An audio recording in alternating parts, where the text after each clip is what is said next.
অনেকেই মনে করেন দেশি বা দেশীয় জাতের মুরগির মাংস মানেই নিরাপদ আর স্বাস্থ্যকর। বাজারে গিয়ে তাই একটু বেশি দাম হলেও ব্রয়লারের পরিবর্তে কিনে আনেন সোনালী মুরগি। কিন্তু কখনো কি ভেবেছেন এই নিরীহ সোনালী মুরগির মাংসেই লুকিয়ে থাকতে পারে এমন ভয়ঙ্কর ব্যাকটেরিয়া যা আপনার শরীরে ঢুকে গেলে অ্যান্টিবায়োটিক দিয়েও আর কাজ হবে না? সম্প্রতি একটি গবেষণায় এমনই এক বিপজ্জনক তথ্য বেরিয়ে এসেছে। সিলেট কৃষি বিশ্ববিদ্যালয়ের 2 গবেষক ও আন্তর্জাতিক কয়েকটি প্রতিষ্ঠানে কর্মরত বাংলাদেশি বিজ্ঞানীরা মিলে নরসিংদী জেলার বাজার থেকে 390টি সোনালী মুরগির মাংসের নমুনা পরীক্ষা করেন। সেখানে তারা যা পেয়েছেন তা রীতিমতো চিন্তার কারণ। 70% নমুনাতেই পাওয়া গেছে ইকোলাই নামের এক ধরনের ব্যাকটেরিয়া, যার বড় অংশই আবার অ্যান্টিবায়োটিক প্রতিরোধী। অর্থাৎ আপনি যত ওষুধই খান না কেন এই ব্যাকটেরিয়াকে ধ্বংস করা প্রায় অসম্ভব।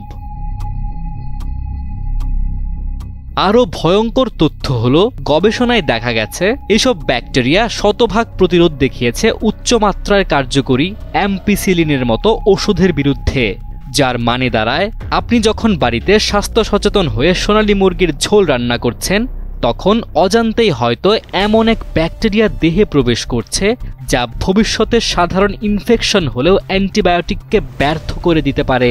একবার ভাবুন, শরীরে কোনো সংক্রমণ হলে চিকিৎসক যখন অ্যান্টিবায়োটিক দেবেন তখন তা যদি কাজ না করে তাহলে পরিস্থিতি কতটা ভয়াবহ হতে পারে।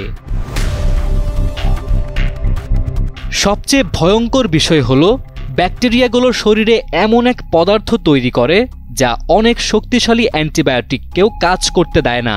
গবেষণায় দেখা গেছে এসব ব্যাকটেরিয়া এরিথ্রোমাইসিনের মতো 3rd জেনারেশন ওষুধেও বেশিরভাগ ক্ষেত্রে ব্যর্থ হয়।